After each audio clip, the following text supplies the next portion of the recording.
ଯଜୁର୍ବେଦର ଗୋଟେ ମନ୍ତ୍ର ଓಂ ବିଶ୍ୱାନି ଦେବ ସବିତଃ ଦୁରିତାନି ପରାଶୁଭ ୟଦ୍ ଭଦ୍ରଂ ତନ୍ନ ଆସୁ। କେତେ ସୁନ୍ଦର ମନ୍ତ୍ର।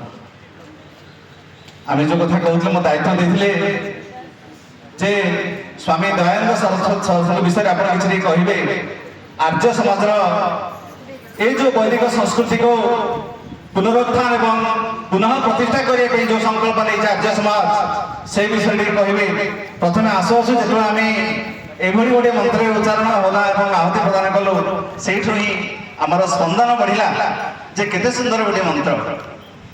প্রায় যে বসছেন ভাবুছি সমস্ত আমার এই বৈদিক ধর্ম এবং চেতনার আপনার নিশ্চয় অগ্রগতি করছেন। এই মন্ত্রকে আপনার দৈনিক উপাসনা করেন। ওম বিশ্বানি দেব সবিত দুরিতানি পরাশুভ য়দ ভদ্রং তন্ন আসু। মন্ত্রটা অতি ছোটিয়া মন্ত্রটি অতি ছোটিয়া মন্ত্রটি, কিন্তু যদি আমি তা ভিতরକୁ প্রবেশ করিবা আপন জানিপারিবে যে সে মন্ত্রে কেতে গুণ তত্ত্ব রয়েছে। কেতে সুন্দর মন্ত্র, বেদ মন্ত্র যে মো ভিতরে যাহা কষায় কলমশ রয়েছে, মো ভিতরে যাহা দুঃখ দূরিত রয়েছে তাকে হে পরমাত্মা তাকে দূরীভূত করন্ত। ওম বিশ্বানি দেব সবিতঃ দুরিতানি পরাশুভ য়দ ভদ্রং তন্ন আসু। যেহেতু সময় সাপেক্ষ মো সংক্ষেপে আউ কিছু কথা আপনার কহবাকে চাহুছি। মহর্ষি দয়ানন্দ সরস্বতীঙ্কর গোটে সুন্দর বার্তা লা যে বেদକୁ ফেরি চাল। 1875 মସିହାରେ আর্য সমাজ ভଳି যাহা খালি ভারত বর্ষরে নুহ সারা বিশ্বরে যে ছাইগলানি আর্য সমাজ এভাবে গোটে সমাজ সে প্রতিষ্ঠা করলে 1875 মସିହାରେ আর সংকল্প নিয়ে গোটিয়ে শব্দ বেদକୁ ফেরি চাল।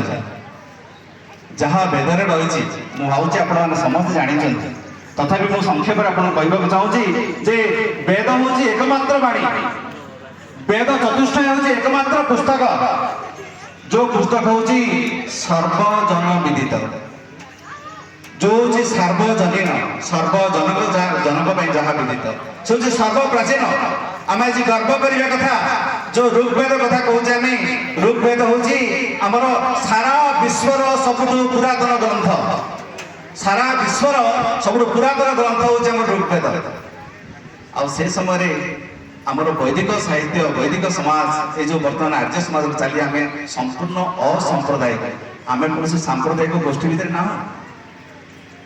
कारण जिते वेद सृष्टि है चारि ऋषि अंतर जो वेद ध्वनि उच्चारित है से समय कौन संप्रदाय नाला। मुझे संप्रदाय नाम नेबी आम गोटे असाम्प्रदायिक एभली गोटे जगह आम प्लाटफर्म ठियाचे मुझे सांप्रदायिक ना नेबी।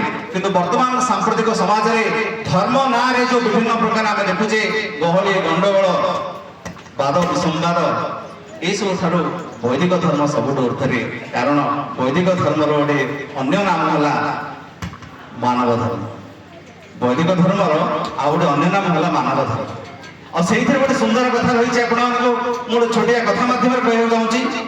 पंचम श्रेणी गोटे पिला मैंने गपटे शुण गपटे शुण। पंचम श्रेणी गोटे पिलाटे से दिन सी जाइए गुरुकुल आश्रम को। से आश्रम जो गुरुजी पढ़े जे समस्त अंतर परमात्मा विद्यमान, समस्त अंतर परमात्मा विद्यमान जेहेतु सर्व विद्यमान सी समस्त भीतर अच्छे। ये डाउट पचार सब भीतर अच्छा हाँ काठ पत्थर हाँ सब भीतर अच्छा। जो स्कूल टिंग टिंग टिंग टिंग घंटी बाजिला स्कूल छुट्टी हो गला पिलाटा फेरिकी घर को आसी साही रे देखिला जे सामना पटरो गोटे हाथी आस गाँ को एवं सीना ना गाँ गहली कि आम गाँ को आम पिला थे सर मन अच्छी जे गाँ को सब हाथी माउंट हाथी धरिक बुले आस तो सामने हाथी रे आस ये खुशी है जाओ आम साई को हाथी आसे। या मन कौन भाविला जे हाथी भीतर तो ईश्वर अच्छा मो भीतर भी तो ईश्वर अच्छा मत तो किसी करें हाथी सीधा सीधा सेपटे हाथी आसी ये एपटे चलिकी चल तेरे पाखापाखि लोक पाटितन कले ये हाथी चकड़ी दब कौन हम चकड़ी दब माहू तो सागे सागे पाटी गला जे सागे सागे सागे तुम पार्श्व शाड़ी हाथी चकड़ी दब नाई नाई नाई हाथी मत किसी करेनि जेहेतु हाथी भीतर भी परमात्मा अच्छा मो भीतर भी परमात्मा अच्छा। ପିଲାଟା ଆଗକୁ ଆଗକୁ ବଢିଲା, ଯେତେବେଳେ ପୁରା ପାଖକୁ ପଳେଇଲା ମାଉନ୍ତ ଯେତେ କହିଲା ପରେ ବି ଶୁଣିଲାନି। ଯେତେବେଳେ ପାଖକୁ ପଳେଇଛି ହାତୀ ତାର ଶୁଣ୍ଡରେ, ପୋଷା ହାତୀ ଶୁଣ୍ଡରେ ତାକୁ ଟିକେ ସାଇଡ କରିଦେଲା, ଇଏ 3 ଗଡିଆ ଢେଇକି ତଳେ ପଳେଇଲା। ସାଙ୍ଗେ ସାଙ୍ଗେ ଘରକୁ ଯିବ କଣ, ସାଙ୍ଗେ ସାଙ୍ଗେ ଆଉ ଥରେ ଗୁରୁଜୀଙ୍କ ପାଖକୁ ଆସିଲା। ଗୁରୁ ହାତୀ ଭିତରେ ତ ଈଶ୍ୱର ଅଛନ୍ତି, ମୋ ଭିତରେ ଈଶ୍ୱର ଅଛନ୍ତି, ହାତୀ ଈଶ୍ୱର ମୋ ଈଶ୍ୱରଙ୍କୁ କାହିଁକି ମାରିଲେ? ଗୋଟେ ବଡ ପ୍ରଶ୍ନ ନାଇଁ କି? ବଡ ପ୍ରଶ୍ନ ସମାଧାନ କରନ୍ତୁ। ଗୁରୁଜୀ ତାକୁ ସୁନ୍ଦର ଭାବେ ବୁଝେଇଦେଲେ, ଯୋଉଟା କି ଗୁରୁକୁଳ ଆଶ୍ରମର ବହୁ ବୈଦିକ ଚିନ୍ତାଧାରାର ସୁନ୍ଦର କଥା ଆପଣ ଶୁଣନ୍ତୁ। ଯେ ଗୁରୁଜୀ ତାକୁ ବୁଝେଇଲେ ଯେ ଈଶ୍ୱରଙ୍କ ଭିତରେ ଈଶ୍ୱର ସବୁଠି ବିଦ୍ୟମାନ। ଆଜି ପଢା ହେଇଛି ପାଠ ଠିକ ଅଛି, ହାତୀ ଭିତରେ ବି ଈଶ୍ୱର ଅଛନ୍ତି, ତୋ ଭିତରେ ବି ଈଶ୍ୱର ଅଛନ୍ତି। ଆଚ୍ଛା ମାଉନ୍ତ ଭିତରେ ଈଶ୍ୱର ଅଛନ୍ତି ନା ନାହିଁ? ପିଲା ସାଙ୍ଗେ ସାଙ୍ଗେ ହଁ ମାଉନ୍ତ ଭିତରେ ବି ଈଶ୍ୱର ଅଛନ୍ତି। ମାଉନ୍ତ ଈଶ୍ୱର ତତେ କଣ କହିଲେ ନା ଟିକେ ସାଇଡ ହେଇଯିବ କହିଲେ, ତୁ ହେଲୁ କି ନାଇଁ ଈଶ୍ୱରଙ୍କ କଥା ଶୁଣୁନୁ, ସେଥିପାଇଁ ହାତୀ ତତେ 3 ଗଡିଆଣି କରିକି ପକେଇଲା। ପିଲାଟା ସେଦିନ ବୁଝିଲା ଯେ ପ୍ରକୃତରେ ଈଶ୍ୱରଙ୍କର ଯୋଉ ସର୍ବବ୍ୟାପକତା ସତ୍ତା ତାକୁ ଆମେ ଟିକେ ବୁଝିବା ଦରକାର। ଖାଲି ଆମେ ଯୋଉ କହୁଛେ ପୁସ୍ତକଗତ ବିଦ୍ୟା ହେଲେ ହବନି, ପୁସ୍ତକଗତ ବିଦ୍ୟା ହେଲେ ହବନି, ତାକୁ ଟିକେ ଆମେ ପ୍ରୟୋଗାତ୍ମକ ବିଦ୍ୟା, ଯାହାକୁ ପ୍ରାକ୍ଟିକାଲ ନଲେଜ ବୋଲି କୁହାଯାଏ, ପ୍ରାକ୍ଟିକାଲ ନଲେଜ ବା ପ୍ରୟୋଗାତ୍ମକ ବିଦ୍ୟା ଆମେ ଜାଣିବାକୁ ପଡିବ।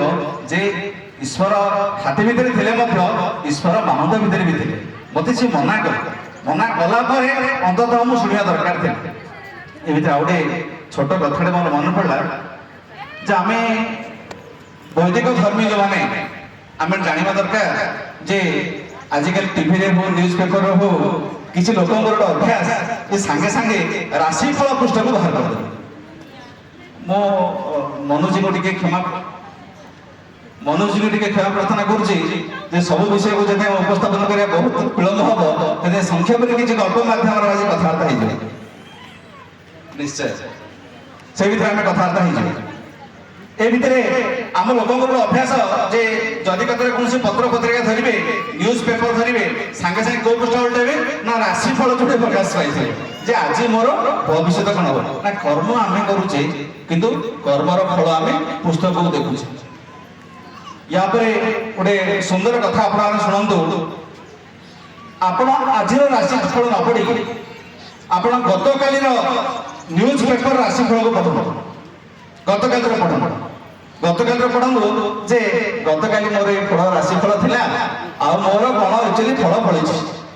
ଏଇଭଳିଆ 5 ଦିନ ପଢନ୍ତୁ ଆପଣ ମାନେ ପତ୍ରିକା, ଗତକାଲିର ରାଶିଫଳ ପଢନ୍ତୁ। 5 ଦିନ ପଢିଲା ପରେ ଜୀବନରେ ଆପଣ କେବେ ବି ରାଶିଫଳ ପଢିବେ ନାହିଁ।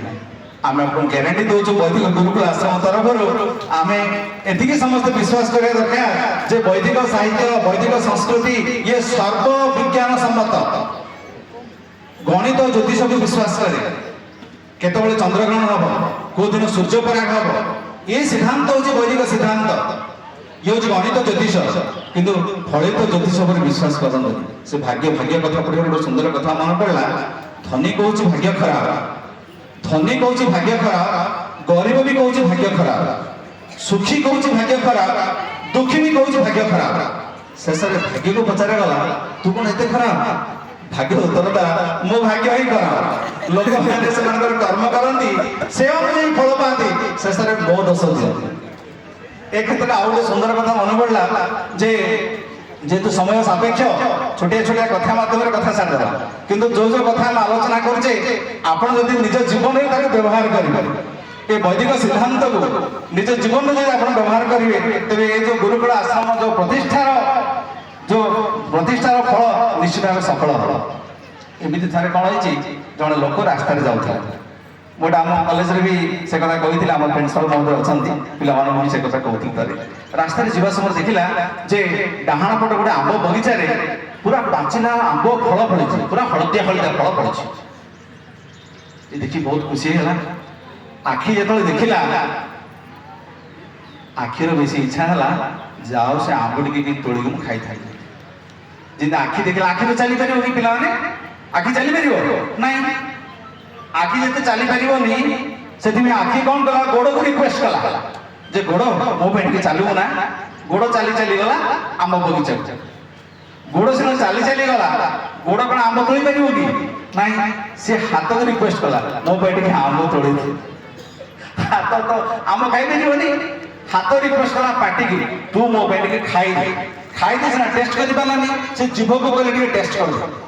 ଜିଭ ଖାଇଲା ସିନା, ଟେଷ୍ଟ କଲା ସିନା, ରଖିପାରିଲାନି। ସେ ପେଟକୁ ରିକ୍ୱେଷ୍ଟ କଲା ମୋ ପାଇଁ ଟିକେ ପେଟରେ ତୁ ରଖିଦେବୁ। ଯେତେବେଳେ ଭଲ ଟେଷ୍ଟ ଲାଗିଛି, ହାତ ଆଉ ଥରେ ଆଉ ଗୋଟେ ଆମ୍ବ ତୋଳିବା ପାଇଁ ହାତ ଉଠେଇଛି, ପଛରୁ ଗୋଟେ ବଡ ପାହାଡ଼ ବାଜିଲା।